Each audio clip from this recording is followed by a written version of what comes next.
How do you raise up a godly generation of boys? That's the question we're addressing today on Flourish-Meant. I'm your host, Tina Yeager. This episode of Flourish-Meant was recorded live on site at the National Religious Broadcasters Convention in Nashville, so you might hear some background noise. Flourish-Meant is part of the Spark Media Network and can be heard on the Edify app. Today I have with me Mark Hancock. He's an award-winning author and conference speaker with 2 master's degrees in mental health, and he serves as Chief Executive Officer of Trail Life USA. Welcome, Mark. I am so excited that you're on Flourish-Meant. I have known you actually for a while, yes. And this is the first time I've had a chance to have you on the show. I'm thrilled about the ministry that you have through Trail Life USA and the things that you can potentially impact in the lives of generations of families through that. So let's launch into a conversation about where this started. How did you become passionate about raising up a generation of boys, young men, and fathers to really experience Jesus as the center of the family and the center of their identity? Well, I love that question, Tina. Thanks. It's great to be with you in this setting. This is kind of different for us, but it's wonderful. I've raised 2 boys. My wife and I have raised two wonderful sons, and we knew that there was stuff going on in the culture that just didn't make sense for boys. And we homeschooled them so that we could create an environment that appreciated them for who it is that they are and what it is that they do. But we recognized that in the culture it was a mess. Now we managed to find a place. It was actually in a Boy Scout troop where we met with like-minded families, and the boys were able to experience outdoor adventure and all those things that they needed in order to grow. But in 2013, Boy Scouts kind of started to lose their way in terms of their traditional values, and we knew that somebody was going to need to come up with an alternative. And so about 300 volunteers across the country worked together they connected through LinkedIn or other forums and said something's got to be done. And there were a number of factions that were going to create an alternative to the Boy Scouts. And we all came together under one flag in 2013. And in 2014, we launched Trail Life USA. That is Christ-centered and boy-focused.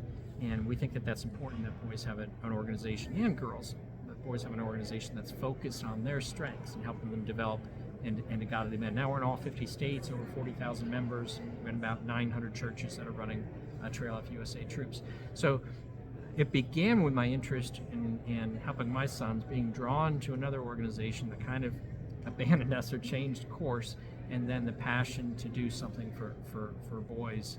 And I was kind of grafted in. I'm not the founder. We point to those 3. We don't point to a founder, but I have been with the movement since the beginning because of the importance of helping boys. Yeah, and as a mom of boys, I do understand that need to want to raise boys up in a Christ-centered environment to know who they are as young men of God. So let's talk about how parents can start to instill those values in their children. What are some steps that parents can take to help begin to found those values in their family? Well, that's a great question. We actually have a book right now that's free download at traillifeusa.com called Letting Boys Be Boys.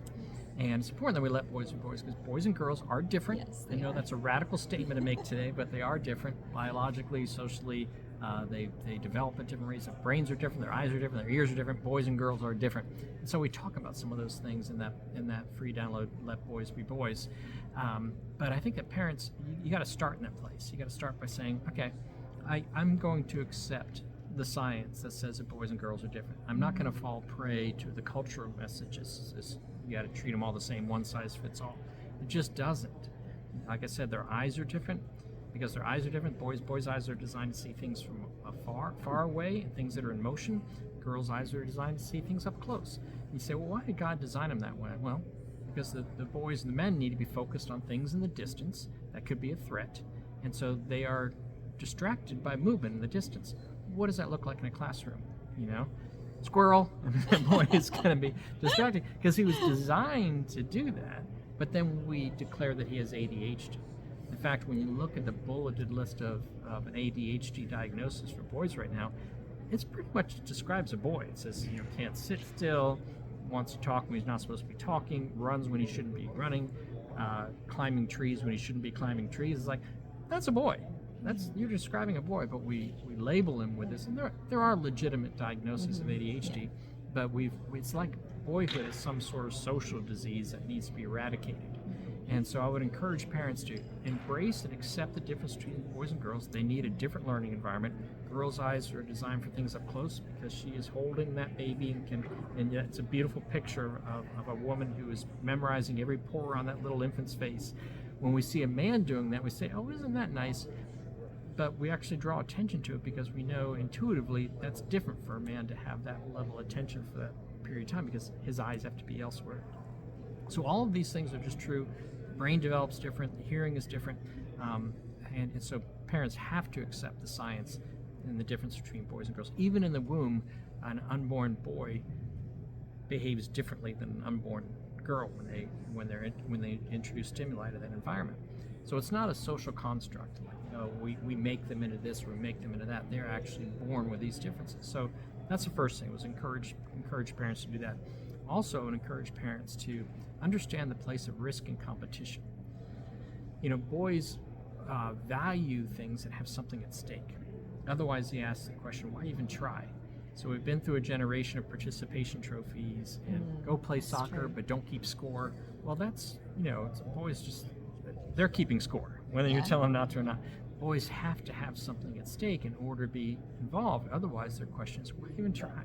They're not interested in everybody getting a trophy. They want to win. That's part of the construct of boys. Some could argue that that's part of the things that makes our country great, is that we have encouraged risk and competition. We send men to war. We send them into difficult situations because they have practiced risk and competition, and now they can go do a difficult thing. They've had a chance to fail, whether it's fail in sports or fail in some kind of challenge, and they brush themselves off and they try again. That was in the past. It seems like today we're raising a generation of what we call unproductive narcissists. They're unproductive because we don't expect anything from boys. It's like they're somehow socially damaged or something, and they're narcissists because we haven't let them fail. So I would encourage parents, let your son fail. Let him do something difficult. Put risk and competition in front of him. Keep him safe. Don't let him get hurt, but let him expand into that risk and competition, because that is what helps turn him into a godly man, the kind of men that we need to send to war, to go start a business, to do something difficult, to raise a family. 1 in 4 boys is raised in a single mother household right now, and 76% of teachers are female. So these boys are unguided by men because they're around women all the time. Now, particularly single moms are doing an amazing job in a very difficult situation in raising kids. You gotta say they deserve all of our respect. But at the same time, that image that the boy has of the leader in his household, he doesn't know what it looks like to be a man because he's around women who are leading all the time. And so he needs a mentor. He needs a mentor that he can relate to as his own gender. What will I look like if I become a mentor? What does it mean to be? His question is, what does it mean to be a man? Yeah.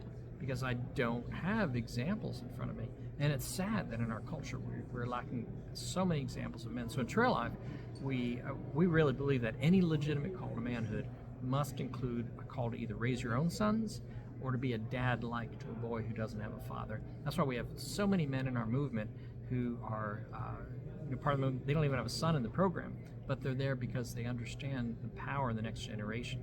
I was out in Texas not too long ago with a troop, and the troop master pointed out a boy. He says, "See that boy over there?" I said, "Yeah." He says, "He doesn't have a dad at home, but I've connected him with that man over there, and that man makes sure he has his handbook, he has his guidebook, he has his ride to the troop, he's understood the assignment, he knows where the camping is this weekend, he has everything." The stuff that I did with my sons. And to think that boy is being raised in a household where he doesn't have somebody advising him on those things. Well, and then he went on, he said, "See that boy over there? He doesn't have a dad either, and I've connected him with that man." We went 3 or 4 times saying I've made his connection. I was like, "Man, who are you?" Yeah. And he said, "Well, when I was 9 years old, my father died, and I became part of a boys' organization, and I was surrounded by these godly men who became dad-likes for me, and I made a promise that I would do that for the rest of my life." So he's involved in Trail Life because he understands how boys need to be guided. And of course, single moms just love it. I was at an event in Virginia, and there was a fire outside after the event. We were all kind of standing around the campfire, just warming ourselves and talking. And a mother came up to me and she said, "I need to thank you for Trail Life." She said, 10 years ago, my husband died and left me with a 2-year-old son. She said, "I cried out to God. So when he becomes a teenager, I need godly men around him." She said, "Now he's a navigator, 12 years old in Trail Life USA, and he's surrounded by godly men. My husband will want me to thank you."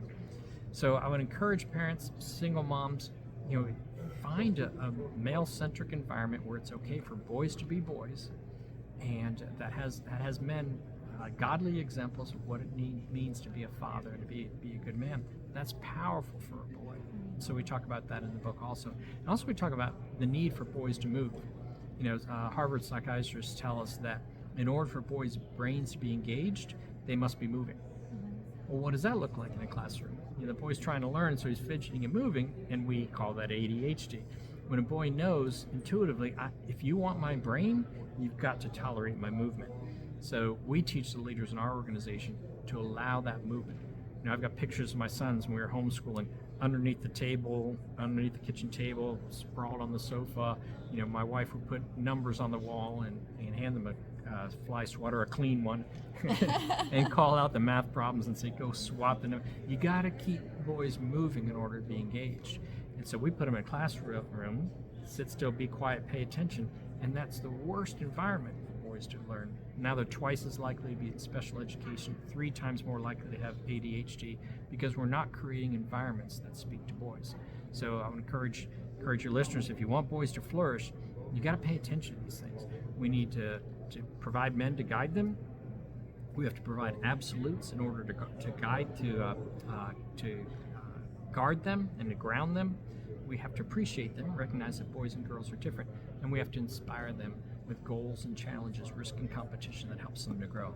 That's really good. And I want to go back to something that you said that I think is also important, is allowing your kids to fail while they're still home. Yeah. Because if our kids grow up and they first experience failure outside of that safe environment at home where you have mentors to help you through that failure and help you learn from that failure, that can be devastating, and people don't know how to deal with failure. So is that part of Trail Life, is helping kids learn to grow through their failures, that adventure learning process where you can fail in a safe environment and learn to recover from a failure and learn from it? Yeah, and that is powerful because, like I said, we don't allow failure.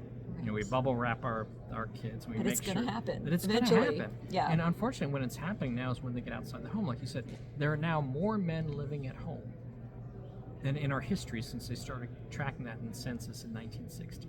Because we have protected them so much from failure, because we think we're going to hurt their self-esteem, and we send them out in the world. They go to their first job, and their boss isn't letting them skate through the job. They're actually expecting something of them. And suddenly they fail for the first time and they run home because they don't know how to encounter failure. So in Trail Life USA, we put challenging circumstances in front of boys. We keep them safe. Yeah. They're not going to get hurt, but you're going to do something difficult. Not wading through snakes. No. I'm thinking of a single mom in North Carolina. Suddenly she was single. Her husband of 20-something years was taken out of the household. Horrible circumstances. She had 4 boys and 1 girl. And here she is, a single mom, never worked, didn't have a job. Her husband was supporting him. And now she's thrust into this thing where she didn't have health insurance, didn't have a job, didn't have anything. And she's suddenly a single mom. A troop in that area reached out to her and said, "Let us help with your boys," and enrolled the 4 boys in the troop. And another family stepped in and bought them the uniforms, got them everything they needed. That 15-year-old son, the oldest, went on a hiking trip. One of the first things he did. And he came home from that a couple days later. He said, "Mom, that first day I thought I was going to die. The second day, the water sources weren't where we thought they were going to be. It was brutal. It was hard. One of the hardest things I did. The third day, I stood on top of that peak and I realized I can do hard things." Oh. And the mom, of course, she said in a letter to us, she said, "That's just pure gold for a single mom who was walking through hard things with her son." And the message that he needed was provided for him in that troop experience, where he did some hard things. He didn't quit. He didn't call her and say, "Come pick me up, I'm tired, this is too hard." The troop encouraged him, push through that hard thing. And he did, and that made all the difference because of the hard things he was facing at home. So we provide those opportunities in Trail Life and encourage parents, don't snowplow the roads for your sons. You got to let them press through, because when they do leave, you're right, when they're outside the household, they're going to run into things that they need to know how to manage these things. And of course, particularly with the homeschooling parents, you have a lot of times you have the parents who are so involved in the kids' lives, which is a beautiful experience. I'm thankful for the years and the times that I had and bring my sons through homeschooling. But we also gave them opportunity to fail and recover. Now, what's amazing is when we take risk and competition out of boys' lives, there is a place they can still go for that. They want that. So where they go is to video games, because video games do keep score. Video games do let you fail and then recover. You try really hard, you don't get to the level, whatever happens, and the monster doesn't defeat you, you don't hit enough red candies or whatever it is, you fail, but you're like, but you try again. That's why boys are drawn to video games, because we've taken it out of their actual environment, but they're hungry for risk and competition, the opportunity to fail and try again and succeed. That's that's just rocket fuel for boys, to try, fail, have the opportunity to succeed and beat it the second time. But we don't let them fail. And the video game world has figured them out, and that's why they just go there in droves. And then when they go there, we criticize them for playing so many video games. So boys can't win either way in our society today. But I would encourage parents to set those boundaries, but let boys run within those boundaries and try things and fail at them. That's the way that we produce winning and focused men.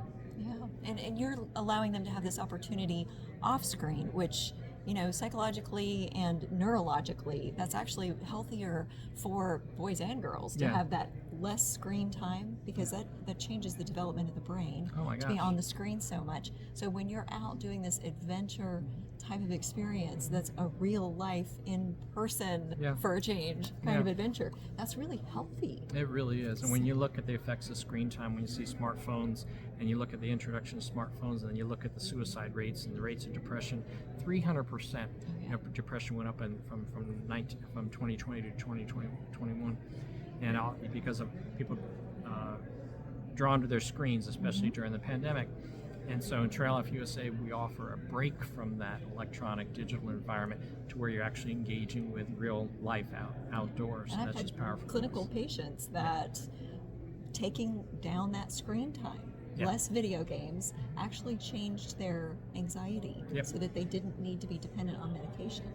So it is a thing. It is really an important thing to get our kids out and get away from a screen for a little while. Not that you have no screen time, because that's not really practical in today's world, but to make sure that they have that balance of really experiencing life in person with other boys and not just on screen, because that socially is a thing too, where they're learning social skills by being in person with people and not just on social media. So talk about that a little bit with kids and boys and how they need to be in person with each other. Well, that dopamine drop from a neurological standpoint that they get from the video game engagement and from the screen engagement is a real thing.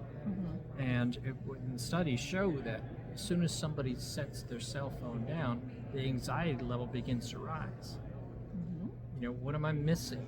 Yeah, I'm feeling that right now. Well, we've got our phones right there all the time.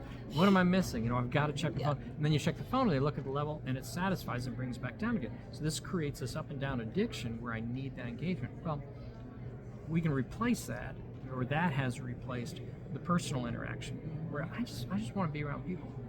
And so we're teaching boys again to enjoy being around people.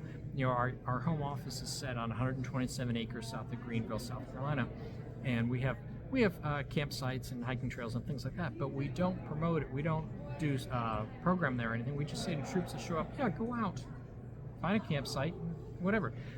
We're not busying boys all day, like you got to bring them the next thing. We're teaching boys how to be bored.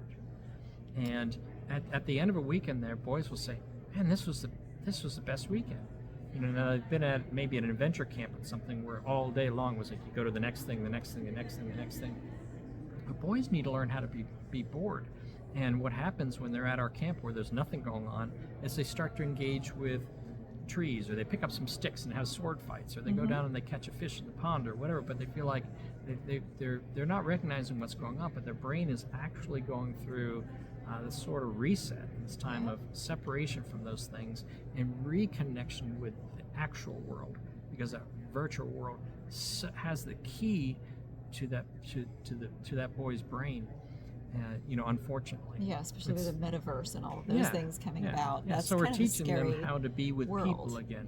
Without all the distractions. And that the social development too, learning how to actually talk to people and relate to their emotional cues and learning how to engage in conversation and make friends.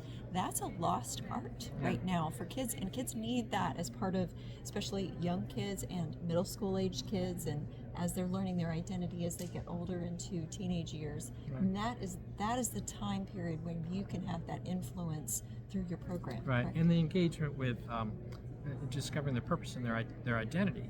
I remember the first time my son said to me, "I'm bored," and I said, this just came out of me. I've now written about it. I said, "You're not bored. You lack purpose." And so if we can restore purpose to boys, whether it's an award in trail life or going after a badge or achieving a certain number of nights camping or hiking or engaging in the outdoors, if we can give them that as a purpose rather than how many likes or followers I can get, then we're doing something that's making sense for boys. But we've taken, because their identity is so unsure in this mixed culture, the gender blurring that's going on, what does it mean to be a man? What does it mean to be a boy? What does it mean to be a winner? Those sorts of things have really hurt boys, have affected boys. As adults, we think that we've made these wonderful progressive changes in our society, but we weren't thinking about what it's doing to kids. When you're removed from them the differences between boys and girls, and the girls are celebrated in our culture for doing these wonderful things, and are told rightfully that they're strong and they're beautiful and they can do hard things. Girls get that message over and over again. We don't give that message to boys anymore. It's almost like we're afraid that they're going to become toxic, or that if we tell them they can do anything, that they're going to bring a gun to school. It just isn't that way. We misunderstand. We've painted all boys with this broad brush that says that they're dangerous.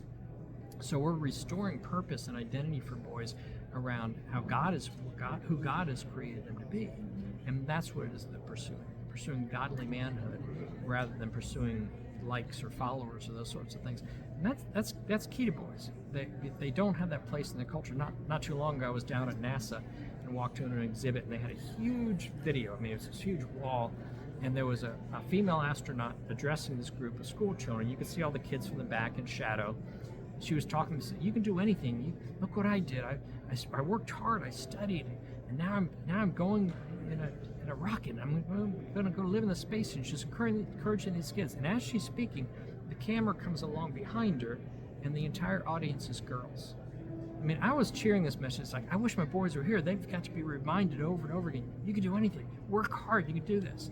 But that message was aimed at girls. And it's almost like, oh my gosh, couldn't you have put a couple boys in there where they could also see themselves in the picture and say, yes, she's talking to me too? Girls need that message. Certainly they do. But so do boys. And it's like we're afraid to deliver that to boys and just left them adrift in this culture. So I would encourage your parents, download the book and Let Boys Be Boys. Understand the proven process for growing boys into godly men, and specifically, intentionally grow your boy, because the culture is sapping the strength, the identity, the purpose out of our sons. This is such an important message, and you have such a great resource to help come alongside parents so they can develop a godly sense of manhood in their children. And if they don't have a man in the house, you have troops in most areas. Is that something that most people can access throughout the country? We do. We have troops in all 50 states. Almost 900 churches have Trail Life USA troops. And if they go to our website, traillifeusa.com. You go to get connected, and it'll show you a map of the United States. You can put in your zip code, it'll show you troops that are nearby. Or if you don't have one, you can also follow a link that says Start a Troop, and it shows you how to get a troop started in your church. So we're still relatively new, just 8 years old, but we have gone nationwide pretty quickly. But our goal is within 10 years to have a troop within 30 miles of every boy in the United States, because we want him to have this opportunity. And so I'd encourage you to find out if you've got one, close by, and get involved with it. If you're a dad, if you're a man without sons, maybe you've got daughters at home, join a Trail Life USA troop and help boys. They desperately need of men to speak into their hearts and show them how to be godly men. Now, do you have a training program for leaders in case they're kind of thinking, well, I don't know if I'm a good enough Christian leader to be the kind of dad figure for all these boys? Do you have a way of mentoring men into becoming the kind of leader they should be? We do. We have a robust troop management system. It has all kinds of training with Trail Life University in there. Because you did say this is safe. I mean, the kid thought he was going to die, but they're really not. And we have child safety youth protection training. All of our adults go through, and the background checked and all those things. They also sign a statement of faith and a statement of values to say that they agree with what we agree with in terms of things like defining what marriage is. So Christian parents will find like-minded families involved with it. And one of the best kept secrets, Tina, is this is also a ministry to men, because men find a real brotherhood there. When the boys go off to their tents and go to bed, the men will stay up around the fire and they'll talk, about challenges you're having at work, or maybe they'll say, I saw the way that you spoke to your son. How did you build that kind of relationship with your son? I'd like to have that kind of relationship with my son. So it becomes this brotherhood of men, kind of a secret, because we are focused on boys, but we're seeing men just develop this amazing brotherhood. I had a man come back from 4 tours in Afghanistan, and I thanked him for working with my sons one weekend. He said, I gotta thank you. He says, when I came back, I never thought I would find a band of brothers again. But here I am with my band of brothers. He didn't have a son in the program. He says, here I am working with these men side by side, and I've got a mission that's just as powerful and influential as the mission that I left in Afghanistan. He says, I thank you. I thought I would be sitting at home alone for the rest of my life, wondering if I could ever have a brotherhood like that again, and I have found my brotherhood in Trail Life USA. That's powerful stuff. Yeah. That's a big deal. So even if you don't have a son in the program, men can get involved in Trail Life USA and find a purpose for their own life and develop these wonderful godly relationships with other men. Oh, that's fantastic. Thank you so much for coming on Flourish-Meant today, Mark. I hope that all of you will get connected with Trail Life USA so that you can either become part of that ministry or find out how Trail Life can partner with you as a parent and help you raise up those boys to become that next godly generation of manly leaders. Flourish-Meant is part of the Spark Media Network and can be found on the Edify app.